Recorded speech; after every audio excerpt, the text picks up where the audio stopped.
देश के यशस्वी प्रधानमंत्री हैं नरेंद्र मोदी जी ने यहाँ बहुत बड़ा टेंट तंबू लगा के इसका उद्घाटन तो किया था और कहा भी था कि अब जो है कि ये क्षेत्र के लोगों के लिए ये वरदान साबित होगी। और यहाँ के जब विधायक कुछ नहीं बोल रहे हैं तो हमारी क्या गिनती है उसमें। अच्छा जी, विधायक जी खाली एक वोटर आईडी पूछत हुआ वोटवे चाहिए कि का करला यो पूछा।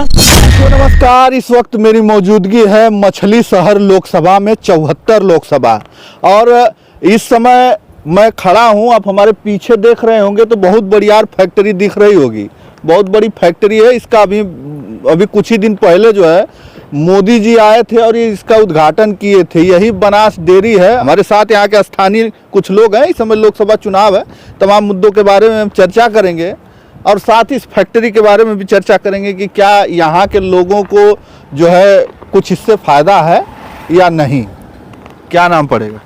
जी, मेरा नाम साहबलाल यादव है। अच्छा, मैं इस ग्राम सभा का क्षेत्र पंचायत सदस्य हूँ। अच्छा, क्षेत्र पंचायत सदस्य? जी हाँ। अच्छा अच्छा अच्छा जी, टहलते हुए मुलाकात हो गई यहीं पर।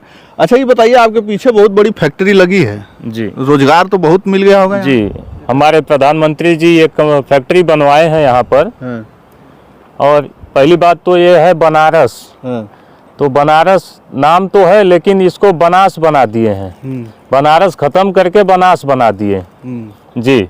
और सबसे बड़ी खासियत इसकी ये है कि इस कंपनी में अपने गांव क्षेत्र, हमारे गांव में ये कंपनी है लेकिन हमारे गांव क्षेत्र के किसी भी एक आदमी का इसको मतलब किसी भी आदमी को काम नहीं दिया गया है। अच्छा जी हाँ, ये सबसे बड़ी बात है यहाँ की। अच्छा, मतलब क्षेत्रीय लोगों को काम नहीं दिया? यहाँ पर क्षेत्रीय किसी भी व्यक्ति को काम नहीं दिया गया। यहाँ पर जितने भी वर्कर हैं आपको 99% गुजरात से लाए गए हैं। अच्छा जी, तो फिर आखिरकार यहाँ के स्थानीय लोगों की जमीनें ली गई होंगी। स्थानीय लोगों को ये कहा गया होगा कि रोजगार, अगर ये फैक्ट्री शुरू हो जाएगी तो रोजगार लोगों को मिल जाएगा। आखिरकार फिर फायदा क्या हुआ इस फैक्ट्री से? यहाँ के स्थानीय लोगों को जब भी जमीन ले रहे थे तभी ये बोले थे कि प्रत्येक परिवार से एक जन को रोजगार दिया जाएगा। अच्छा। लेकिन ऐसा कुछ भी हुआ नहीं। और बहुत लोग परेशान हुए, लाइनों में लगे कि हमको मिल जाएगा, हमारे गांव क्षेत्र में हमको बाहर नहीं जाना पड़ेगा, कहीं भटकना नहीं पड़ेगा। लेकिन किसी की दाल नहीं गली यहाँ पर। अच्छा, जी, नहीं मिला? नहीं मिला, किसी को नहीं मिला। आप भी गए थे क्या उसमें? जी नहीं, मैं तो नहीं गया था, लेकिन मैं उस योग्य नहीं हूँ। मैं पढ़ा लिखा हूँ, मैं मेडिकल चलाता हूँ, तो मैं तो नहीं गया था। मैं गायक भी हूँ, तो मैं तो नहीं गया था। लेकिन बहुत लोग गए थे जो उस योग्य हैं, कंपनी में काम करने वाले, वो गए थे, लेकिन किसी को कुछ भी नहीं। आखिरकार क्या फिर जो है इतना बड़ी बड़ी फैक्ट्रियां, यहाँ पर बहुत सारी फैक्ट्रियां हैं, खुली हुई हैं, तो क्या यहाँ पर स्थानीय लोगों को रोजगार नहीं मिलता? नहीं, अदर कंपनी है, पार्ले वगैरह कंपनी है, उसमें सबको रोजगार मिलता है गांव वालों को। लेकिन ये जो बनास डेयरी बनी है, मोदी जी द्वारा उद्घाटन किया गया है, इसमें किसी को रोजगार नहीं मिलता है। अच्छा, जी हाँ। बनास डेयरी बनी, इसमें रोजगार नहीं मिला? नहीं नहीं है? नहीं। अच्छा, हमारे गांव में कुछ दिन पहले विधायक जी, यहाँ के जो वर्तमान विधायक हैं अवधेश सिंह जी, डॉक्टर अवधेश सिंह जी, वो आए थे और हमको फायदे गिना रहे थे। 20-30 लोग जुटे थे तो फायदे गिना रहे थे कि अमूल कंपनी आ गई है हमारे गांव में, हमारे गांव का नाम बहुत आगे बढ़ा है, यहाँ से गुजरात से रोजगार लाए हम लोग यहाँ पर। तो ये सब बातें कर रहे थे। तो हमने पूछा उनको, फ़ायदे इतने गिना रहे थे, बोले, हम पूछा कि क्या फ़ायदे हैं, तो बोले कि यहाँ पर गुजरात से लोग आए तो नहाते धोते रहेंगे, तो उनको अगर तेल साबुन लगा तो हमारे मार्केट गए, मार्केट से तेल साबुन लिए, चड्ढी जूता लिए, तो हमारे मार्केट का रोजगार बढ़ा, हम लोगों का रोजगार बढ़ा। तो हमने पूछा उनको, विधायक जी ठीक है, आप ये कंपनी आई है, आप यहाँ के विधायक हैं, आपने इसमें कितने लोगों को रोजगार दिलवाया? अगर आपने आप एक इंसान को भी अगर रोजगार दिए हैं तो आप हमको बताइए। तो भाजपा के जो विधायक जी थे एकदम फट गई, भड़क गए।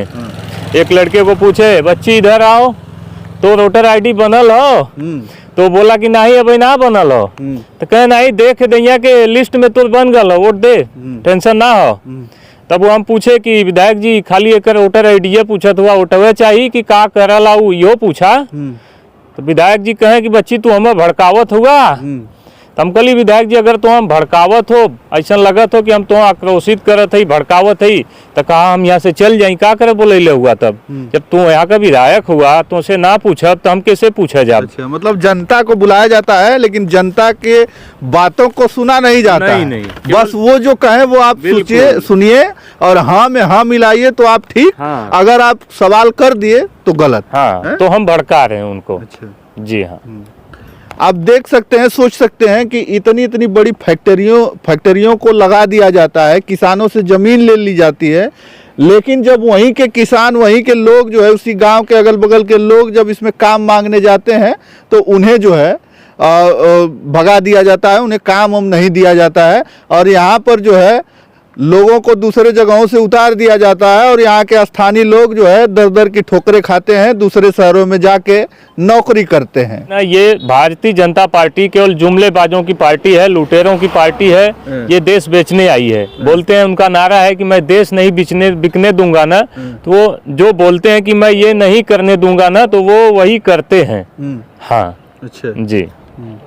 और इनके राज में किसी का भला होने वाला है नहीं। और देखिए, अभी मुझे लगता है जहाँ तक इनके चुनाव के लिए पैसा नहीं रहा होगा तो शिक्षा भर्ती के लिए, शिक्षकों के लिए कि हम रोजगार देंगे, भर्ती करेंगे, भर्ती के लिए फॉर्म भरवाएं, पैसा जुटा लिए, परीक्षाएं रद्द, पेपर लीक हो जा रहा है। बताइए, इनके राज में पेपर लीक हो जा रहा है और तो किसी सरकार में पेपर लीक होने का चांस नहीं था। आप भी तो स्थानीय जो है नेता हैं, आप कुछ लोगों को लेके नहीं गए कि भैया इनको भी थोड़ा सा रोजगार दे दीजिए, कहें कि यहीं पे बनाए हैं और इन लोगों को नहीं रोजगार देने, कहें आप मिले? बिल्कुल, हम पहुंचे थे लेकिन किसी की नहीं सुनवाई हो रही। अच्छा। यहाँ के जब विधायक कुछ नहीं बोल रहे हैं तो हमारी क्या गिनती है उसमें। अच्छा जी। चलिए, मैं यहाँ पर था और ये सीधे हमारे पीछे आप देख रहे होंगे अमूल डेयरी है और इसी डेयरी का उद्घाटन अभी कुछ ही दिन पहले माननीय जो हमारे देश के यशस्वी प्रधानमंत्री हैं नरेंद्र मोदी जी ने यहाँ बहुत बड़ा टेंट तंबू लगा के इसका उद्घाटन तो किया था और कहा भी था कि अब जो है कि ये क्षेत्र के लोगों के लिए ये वरदान साबित होगी और यहाँ पर लोगों को रोजगार दिया जाएगा। लेकिन अब स्थिति ये है, खुद ये स्थानीय है यहीं के, लेकिन स्थिति ये है कि लोगों को यहाँ से रोजगार नहीं मिला। इस फैक्ट्री में लोगों को, यहाँ के लोकल लोगों को काम नहीं मिला। यहाँ पर लोग जो है दूसरे प्रदेशों से, दूसरे जिलों से जो है यहाँ पर उतार दिया गया। कुछ हिस्सा तो होगा जो लोगों को यहाँ पर नौकरी दिया गया। हिस्से में कुछ भी हिस्सा नहीं है। हिस्से में ये कहा गया है अगर आप बनारस फैक्ट्री से कम 30 से 40 किलोमीटर दूर से रहेंगे अच्छा। तो आपको लिया जाएगा, अगर आप उस योग्य हैं तो, नहीं तो नहीं। अच्छा जी, मतलब इस फैक्ट्री से 30 से 40 किलोमीटर दूर? जी हाँ। अच्छा, उसके अंदर है तो आपको नहीं लिया जाएगा। नहीं लिया जाएगा। नहीं। अच्छा, चलिए, ये स्थिति है और आप इनकी बातों से कितना सहमत हैं और हम तमाम जो लोगों से प्रतिक्रियाएं ले रहे हैं, लोगों के पास जा रहे हैं, तो आज जो है यहीं पर आना हुआ और रास्ते में मुझे फैक्ट्री दिख गई और ये रास्ते में आते हुए दिख गए तो हमें लगा कि इनसे कुछ बात करनी चाहिए कि इस फैक्ट्रिया से किसी को कुछ फायदा वायदा हुआ है कि नहीं। हालांकि गाँव के दूध तो आते होंगे तो फायदा तो है ही है। दूध कहाँ आता है? सब केमिकल ही है। दूध कहाँ से आएगा इसमें? नहीं, दूध तो आता है ना, गांव में डेयरी खुल गई है। इसका नहीं खुला है। कौन से गांव में खुला है? कहीं नहीं खुला है। अच्छा। सब केमिकल ही बनता है। हमारे विधायक जी खुद ही बोले कि इसमें तो सब मशीन फिट है तो आदमियों को क्या दिया जाएगा। अच्छा। हाँ। चलिए, बस इस वीडियो में इतना ही। धन्यवाद।